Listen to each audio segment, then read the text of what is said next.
So, folks, wanted to share a few thoughts with you guys about about nature of reality. So, I'll give you a context. We all get proficient in our respective areas of interest. If you're an athlete, if you're a professional, if you're running a company, and so on and so forth, and it's that arena is like a box, and we get very efficient in operating in that arena. But if you are let's say, if you are a cricket player, and that arena is, the skills associated with cricket, if you zoom out a little bit and pay attention to becoming a good athlete also, then not only do you become a better athlete, you also become better cricket player, right? Um, Similarly, as you zoom out further out of life and see these different boxes as skill set, right? Professional, and athlete, or a writer, or whatever, musician, etc. And you keep zooming out.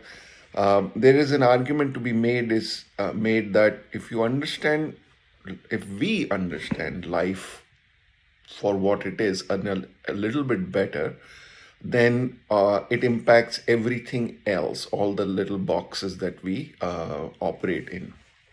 So it is with that mindset that we all seek to understand the nature of reality, and our best tools that we've been given are, spirituality, religion, philosophy, and so on.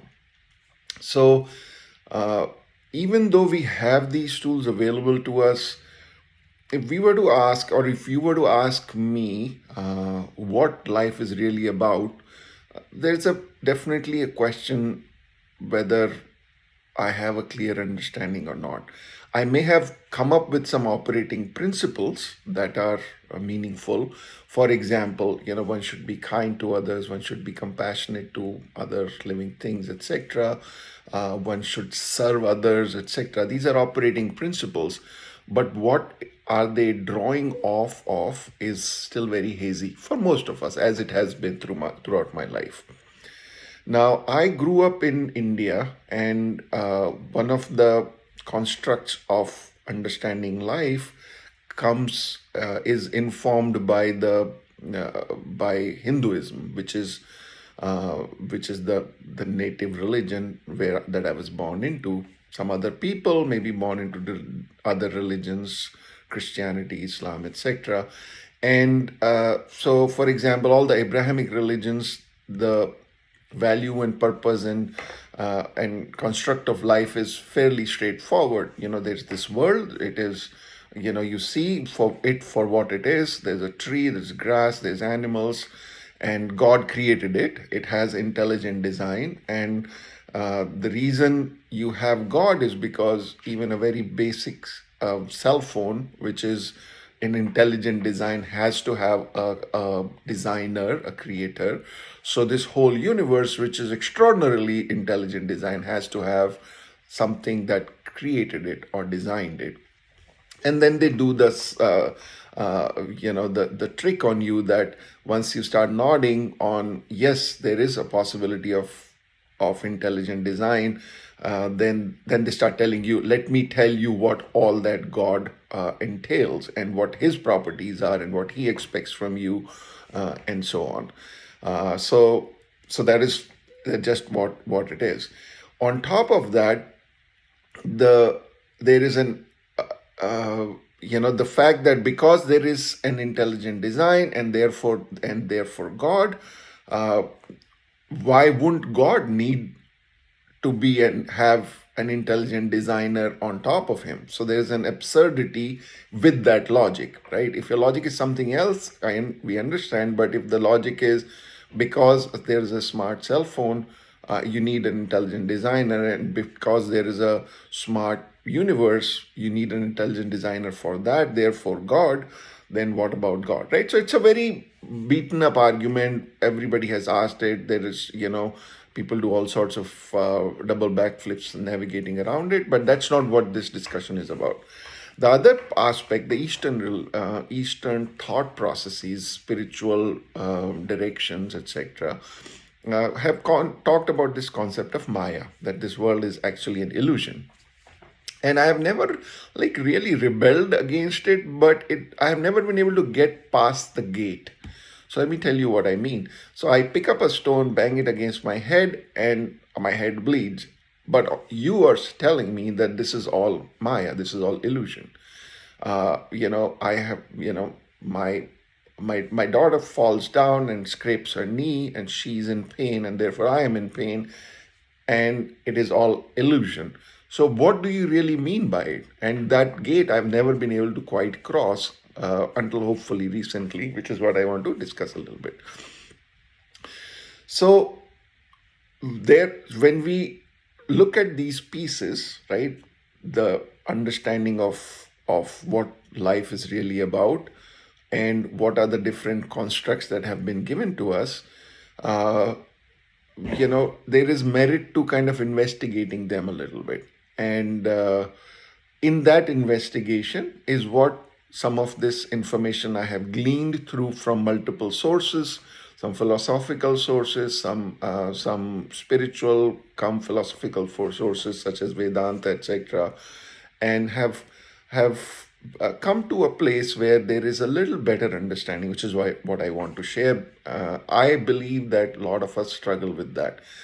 I believe a lot of us struggle with that also because even though I grew up in Eastern environment in India, I think because of our education, our mind is very Western in the sense that, there is an outright rejection of some of these constructs that are given to us by our traditions, and therefore we never go past a certain point, or we just play around it and never really investigate. So let me explain to you what I understand by the word Maya, or that the world is illusion, so on and so on and so forth at this point. So when we say that the world is not real, what we are saying is that it's not what it seems. It's not that the world, objective reality, does not exist. It is different from what it seems is the concept. And there are two very different philosophical streams that are coming and meeting at this point, that the world, objective reality, is illusionary to the point of it's not what it seems. Okay. So why do we say that? Okay. A tree is a tree. A stone is a stone. A car is a car. Why are we saying what do we even mean by what it is not what it seems? So I'm going to offer three different clues towards that, right? And that can establish the fact that that there's a gap between what we understand and what reality is. So if you observe objective reality, if I am looking at you as a person, this is the first clue, right? Looking at it as a person, I'm not seeing your cellular structure, right? I'm not seeing the cells and the mitochondria inside. I'm seeing eyes and nose and ears. And the reason why, and you can argue back that, hey, you're not seeing that because your eyes are not optimized to see at that level of detail. So it's true, the eyes are not optimized for that level of detail, but we can also agree that the objective reality of seeing another person or a being, I'm actually seeing an abstraction of what the underlying reality is. In other words, I'm almost seeing like a dashboard of what the underlying reality is. A bee sees a flower very differently than a human being does, right? So the abstraction that bee is being able to make of the flower is optimized for its own survival needs. My the abstractions that I am making from the world around me is actually optimized for my own survival. It's not necessarily what it is. Clearly, we don't see the atoms and molecules. Our brains will not be able to process all that information. Another example could be is like the way we observe objective reality is like on the computer. If you're seeing a file on the computer, right? And we click it and we operate upon it, we can write what we want in a Word file.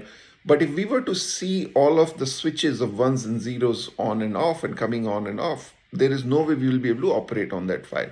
So we found a way to create abstraction for ourselves that allows us to operate on that file.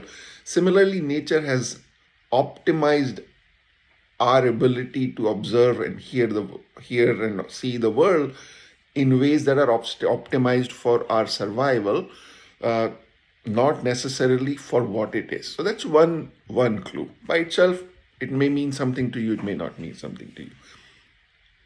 The second clue is, there is this. So there are three ways you can poke at reality. One is by your normal observation of your senses, right? Second is logically, right? Like you can logically arrive at certain conclusions, like a lawyer does, right? A lawyer does not, basically by inductive and deductive reasoning, you can come to some conclusions. And the third tool we have at our disposal is mathematics. So when Einstein came to that equation of E is equal to mc square, underlying that is a whole series of math, which is a language that all the universe speaks in, or we can communicate with the universe. And through that, they came to this conclusion: E is equal to mc square, or Schrodinger's equation, or Heisenberg uncertainty principle, all of these. And then we try to understand what that implies. So from that tradition, from the mathematical tradition, which all of us coming from a scientific background give a lot of credence to, there is this equation called Schrodinger's equation. What that tells you is it's called a wave function. So subatomic particles, we all know, do not follow Einstein's laws. There is no gravity that they follow, right? So the general theory of relativity, special theory of relativity, all of them fall apart at the quantum level, at the subatomic level. And the laws that those subatomic particles follow are quantum laws, right? So so there's an equation that describes the wave pattern of an electron around a nucleus. It's called the wave function. Interesting part about the wave function is, and it is very established, this was done in 1926, so it's very established science. There is no, it has been proven multiple times over. There is no disagreement about the validity of that, of those interpretations, just like there isn't any contention about E is equal to mc square. So this wave function, what basically it comes to is that when you're trying to understand where an electron is and what is its momentum, basically basic properties of an electron, it gives only a probability function. It does not give you an accurate positioning of, basically the accurate properties of a subatomic particle are not predictable unless there is something called an observer. So the moment you introduce an observer into that equation, then that wave function, quote unquote, collapses, and it gives you a specific momentum and location and other properties of the subatomic particles. So what that implies is that without an observer, the basic fundamental particles of which all of us are made up of do not even precipitate their own properties. There are multiple examples of that. There is Heisenberg uncertainty principle, which points to the same thing. Then there is, there are examples of quantum entanglement, and also pointing to the same thing, that without an observer, the fundamental particles of the universe that we know of do not have their identified, do not have the properties associated with them, which means that without me observing you, because you are also bottom up, made up of those fundamental particles, your entire existence also does not precipitate its own properties. I don't know if you are there unless I am able to observe you. There is another experiment which was done, which is also very well known, which is, they shot electrons through two parallel slits. And on the other side of it, there was this, they were expecting that, it'll form a pattern as if bullets went through two slits, and on the other side of it, there'll be like a pattern associated with that, right?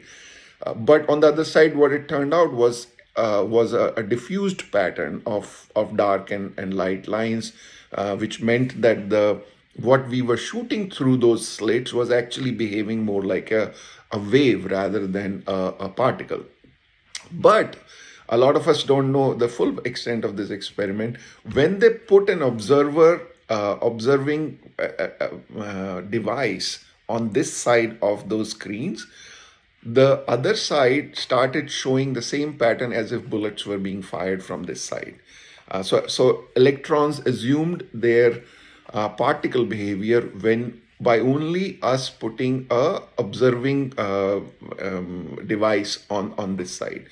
So why all this discussion? Without an observer, bottom line is, without an observer, the fundamental particles, of which all of us are made up of, only behave in probabilities. They don't precipitate their actual properties. So this is a very curious fact, because if I'm not able to, I'm looking at a computer here, right? It is made up of the fundamental particles, and without me being here observing it, if its location and where it is in space is unpredictable, then it's a very curious fact about reality. So that is the second problem about objective reality, that it's an illusion. It is not what it seems.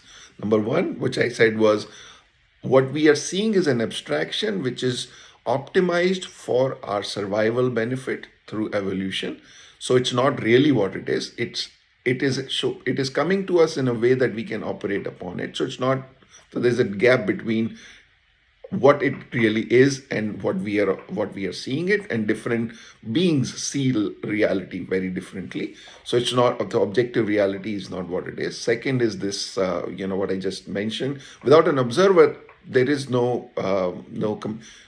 there's no computer. It's just a probability of computer being here and on Andromeda galaxy also at the same time. Number three pointer towards this gap is coming from the fact that, for the longest time, including Einstein, they thought that space and time were fundamental to the universe. So the underlying fabric of the universe was this space-time matrix, and everything happened in space-time. But when they've tried to look at, okay, what is space made up of, and you chunk it smaller and smaller and smaller and smaller and smaller, there comes a time at 10 to the power minus 35 meters, which is also called the Planck scale, that all the properties of space also break down. At 10 to the power minus 44 seconds, all the known properties of time also break down. So, and the reason scientifically is that beyond those fractions of space and time, the energy required to observe it becomes infinite. So what it essentially means is that the space and time are not fundamental to the universe. They are not, space is not a continuous entity. It is discrete, and as you break it down smaller and smaller chunks at certain size, it stops, it breaks down. All of the knowledge about space that we can derive is not available to us anymore, and therefore space and time cannot be fundamental to the universe. There has to be a substrate to space and time in which space and time operates. So this leads us to what the philosophers and observers and and thinkers have been pointing to, is that our view of objective reality is flawed, is limited, and actual reality is something different, which is what I'll discuss in the next discussion.